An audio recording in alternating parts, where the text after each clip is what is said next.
Hello future doctors, welcome to SRB science. SRB science की quiz फटाफट series में आज हम लोग क्लास 12th के chapter number 5 principle of inheritance and variation यानी कि जेनेटिक्स का क्विज करने वाले हैं। और इस क्विज को आप लोगों को बहुत ध्यान से लगाना है।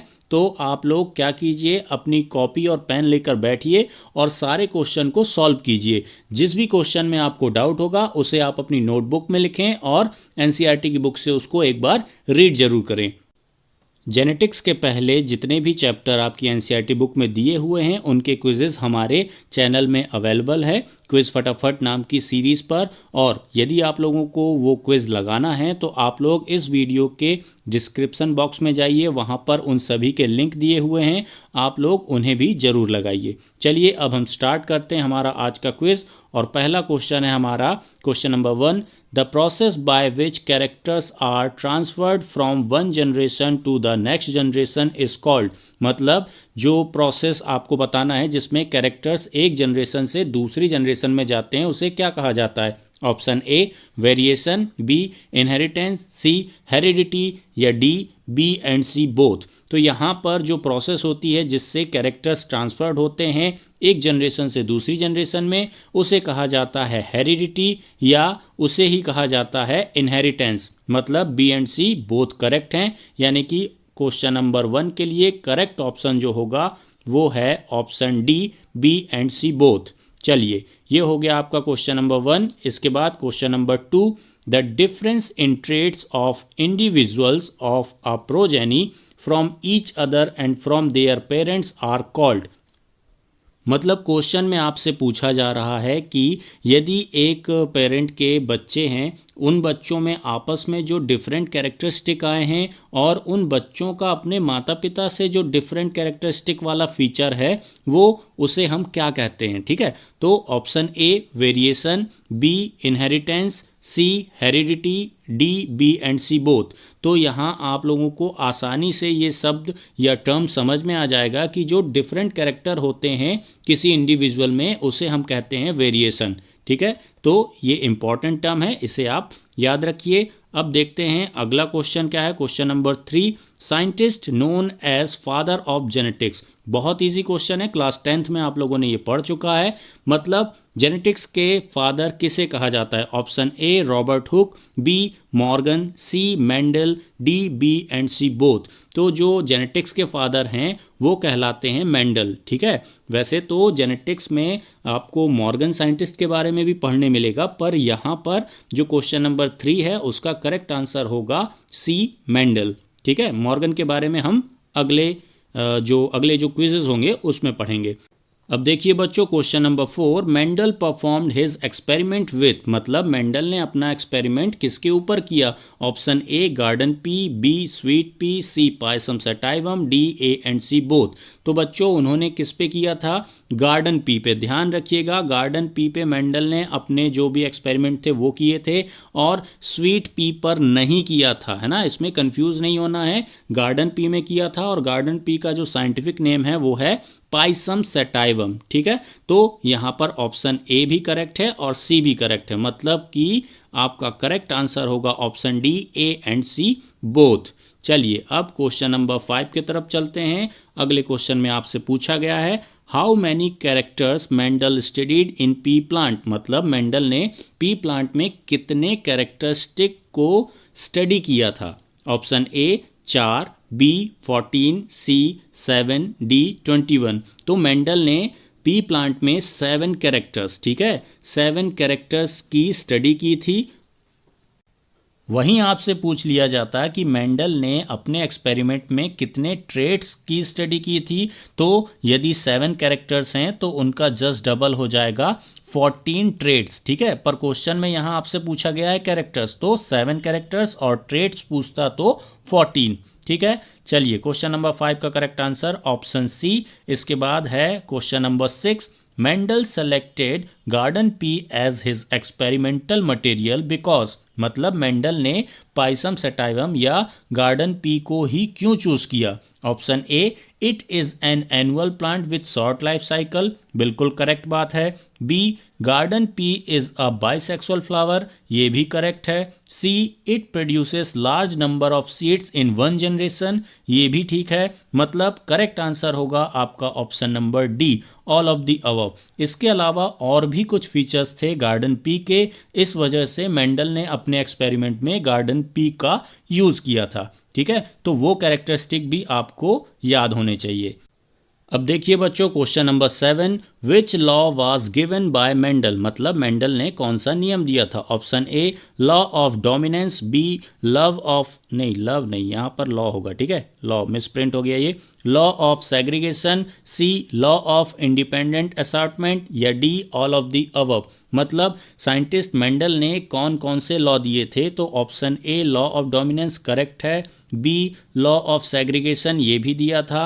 सी, लॉ ऑफ इंडिपेंडेंट असॉर्टमेंट, ये तीनों नियम दिए थे मेंडल ने। ठीक है, तो करेक्ट आंसर होगा option D, all of the above. चलिए अब आगे देखते हैं क्वेश्चन नंबर 8 में क्या है। Characters are controlled by discrete units called, ये क्वेश्चन इंपॉर्टेंट है, ये आपके जो स्टेट बोर्ड्स के एग्जाम है उसमें आ चुका है। Option A, factors, B, traits, C, allele, D, none of the above. मतलब यहाँ पर जो कैरेक्टर्स को कंट्रोल करने वाली यूनिट हैं उन्हें क्या कहा जाता है? उन्हें कहा जाता है फैक्टर्स। इसको तो आप नोट कर लें, बहुत इंपॉर्टेंट है ये। ठीक है, चलिए अब आगे चलते हैं। अच्छा, और ये वाला जो टर्म है इसका यूज़ किसने किया था? मेंडल ने किया था, ये भी याद रखेंगे। अब क्वेश्चन नंबर 9, क्वेश्चन नंबर 9 में आपसे पूछा गया है given law is known as, मतलब नीले कलर के बॉक्स में आपको यहाँ पर कुछ लाइंस दी हुई हैं और आपको बताना है कि ये किस लॉ को शो करती हैं। ठीक है, पढ़ते हैं आपके लिए हम, ये लॉ क्या लिखा हुआ है। When alternative forms of a trait are present in an organism, only one factor express itself in F1 progeny while other remains masked। ठीक है, मतलब कि क्या बोला जा रहा है कि दो ट्रेड्स हैं, उसमें से एक अपने आप को F1 पीढ़ी में यानी कि F1 जनरेशन में एक्सप्रेस कर रहा है और दूसरा मास्क्ड रह रहा है। ये लाइन किस लॉ को शो करती हैं? Option A, law of incomplete dominance, B, law of segregation, C, law of dominance, D, law of independent assortment. तो यहाँ पर ये जो लाइंस हैं ये हैं लॉ ऑफ डोमिनेंस की। ठीक है, जो पहला नियम मेंडल ने दिया था उसी की लाइनें हैं। तो क्वेश्चन नंबर 9 के लिए करेक्ट आंसर होगा ऑप्शन सी। अब क्वेश्चन नंबर 10, यहाँ पर देखिए क्या है question number 10, who rediscovered Mendelism, मतलब जो मेंडल के नियम थे उन्हें किसने रीडिस्कवर किया? Option A, Hugo de Vries, B, Correns, C, Tschermak, या डी, ऑल ऑफ दीज। मतलब यहाँ पर आप लोगों को इस क्वेश्चन को अच्छे से याद रखना है। ये जो तीनों साइंटिस्ट थे, ठीक है, तीनों साइंटिस्टों ने जो मेंडल के नियम थे उन्हें रीडिस्कवर किया था, तभी मेंडल के नियम आज हम लोग पढ़ पा रहे हैं। यदि ये तीनों साइंटिस्ट रीडिस्कवर नहीं करते मेंडल के लॉ तो शायद हम लोग उनके लॉ को अभी नहीं पढ़ रहे होते। ठीक है, तो करेक्ट आंसर यहाँ पर ऑल ऑफ दी अबव या ऑल ऑफ दीस हो जाएगा। ठीक है, तो ये हो गया आपका क्वेश्चन नंबर 10 इम्पॉर्टेंट। अब बच्चों क्वेश्चन नंबर 11 में जाने से पहले आप लोगों से एक रिक्वेस्ट है, यदि आप लोगों ने हमारे चैनल को अभी तक सब्सक्राइब नहीं किया है तो आप हमें सब्सक्राइब कीजिए। वीडियो पसंद आ रहा है तो अपने दोस्तों के साथ भी शेयर कीजिए और हमें फॉलो कीजिए इंस्टाग्राम में। ठीक है, चलिए अब आगे चलते हैं, क्वेश्चन नंबर 11 को सॉल्व करते हैं। क्या है हमारा question number 11? The factors of a pair segregate from each other during gamete formation such that a gamete receive only one of the two factors, they do not show any blending। मतलब फिर से आपको question number 9 के जैसा ही question है।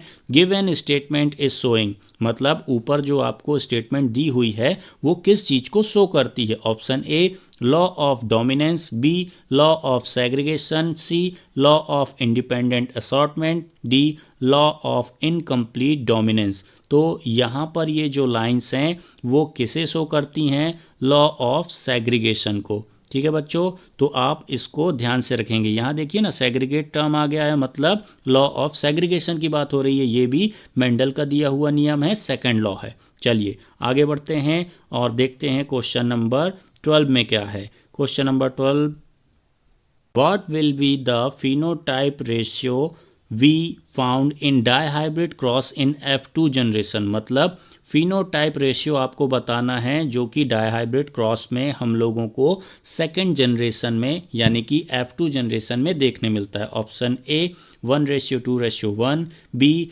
9:3:3:1, C 1:3, D 3:3:1:1।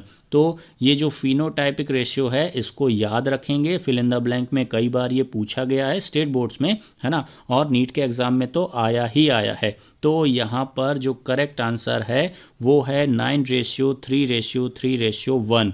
ठीक है, तो क्या याद रखना है? F2 जनरेशन में डाईहाइब्रिड क्रॉस में फिनोटाइपिक रेशियो जो होता है वो है 9:3:3:1।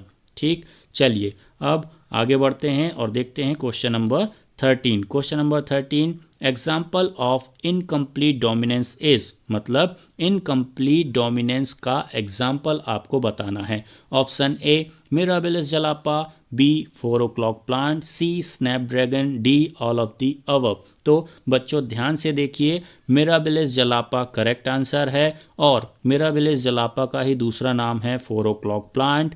और जो स्नैपड्रैगन होता है उसमें भी इनकम्प्लीट डोमिनेंस का कैरेक्टर या जो जेनेटिक लॉ है वो अप्लाई होता है। ठीक है, तो correct answer option number question number 13 के लिए option D all of the above. अब बच्चों देखिए क्वेश्चन नंबर 14 क्या है यहाँ पर। Same genotypic and phenotypic ratio can be seen in. मतलब जो जीनोटाइपिक और फिनोटाइपिक रेशियो सेम आपको कब देखने मिलता है, किस कंडीशन में? Option A incomplete dominance, B codominance, C law of dominance या डी लॉ ऑफ सेग्रीगेशन। मतलब इन चार कंडीशन में से कब आपको जीनोटाइपिक और फिनोटाइपिक रेशियो एक जैसा दिखाई पड़ता है? तो ये दिखाई पड़ता है इनकम्प्लीट डोमिनेंस में। 1:2:1 का रेशियो आप देखेंगे इनकम्प्लीट डोमिनेंस में, जब मिराबिलिस जलापा का फ्लावर का जो कलर होता है वो एक फ्लावर रेड कलर का होता है, एक फ्लावर होता है वाइट कलर का और 2 फ्लावर्स होते हैं पिंक कलर के। ठीक है, और सेम जीनोटाइप और फिनोटाइप आपको यहाँ देखने मिल जाता है। अब क्वेश्चन नंबर 15 की तरफ चलते हैं। क्वेश्चन नंबर 15 में आपसे पूछा गया है example of codominance is A human eye colour, B height of pea plant, C human blood group या D flower colour in 4 o'clock plant. तो बच्चों एग्जाम्पल बहुत से हो सकते हैं पर हमारी एनसीईआरटी की बुक के हिसाब से कोडोमिनेंस का जो एग्जाम्पल है वो है ह्यूमन ब्लड ग्रुप, यानी कि ABO ब्लड ग्रुप किसका एग्जाम्पल है? कोडोमिनेंस का। तो करेक्ट आंसर ऑप्शन सी होगा क्वेश्चन नंबर 15 के लिए। अब अगला क्वेश्चन है question number 16, how many type of alleles human blood group ABO consist.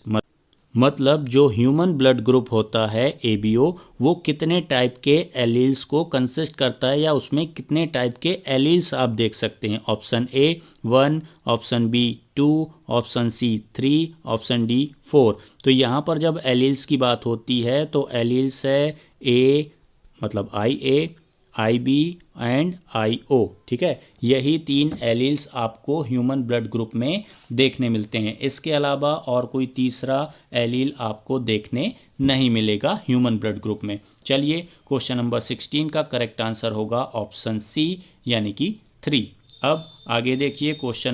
अब बच्चों देखिए question number 17, name the method by which we can determine the genotype of an organism. मतलब किसी ऑर्गेनिज्म का जीनोटाइप पता करने के लिए हम किस मेथड का यूज़ करते हैं? Option A pleiotropy, B back cross, C test cross, D A and C both.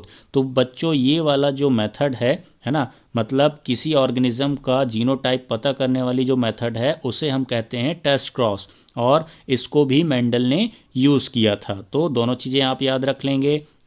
Question number 18, identify the given phenomena. यहाँ आपको फिर से कुछ लाइनें दी हुई हैं और आपको बताना है नीचे के 4 ऑप्शन में से ये लाइनें किसके साथ सही तरीके से मैच करती हैं। अब हम इन लाइनों को आपके लिए पढ़ते हैं।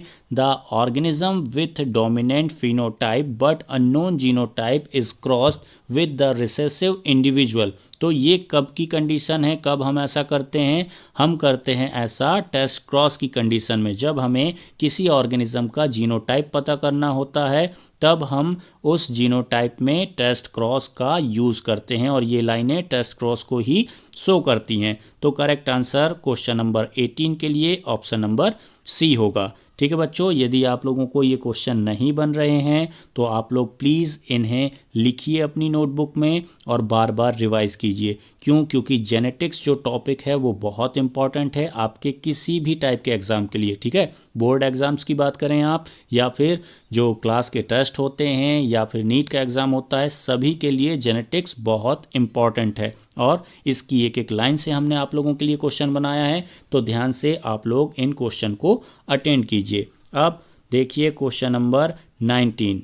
When a single gene exhibits multiple phenotype expression, this phenomena is known as। मतलब जब एक सिंगल जीन बहुत सारे फिनोटाइप को एक्सप्रेस करता है तो इस फिनोमिना को क्या कहा जाता है? Option A pleiotropy, B back cross, C test cross, D A and C both. तो ये कंडीशन कहलाती है ऑप्शन ए पीलियोट्रॉपी। ठीक है, इसको भी आप याद रखेंगे, इम्पॉर्टेंट है ये। चलिए अब आगे देखते हैं। हमारा आज का जो लास्ट क्वेश्चन है वो क्या है? Example of pleiotropy. यहाँ पर आपको पीलियोट्रॉपी का जो डेफिनेशन थी वो पिछले क्वेश्चन में पूछ लिया गया, यहाँ पर आपको एग्जाम्पल पूछा गया है। कौन सा है? Option A gene of wing size in Drosophila, B gene of phenylketonuria in human, C gene of blood group in human, D A and B both.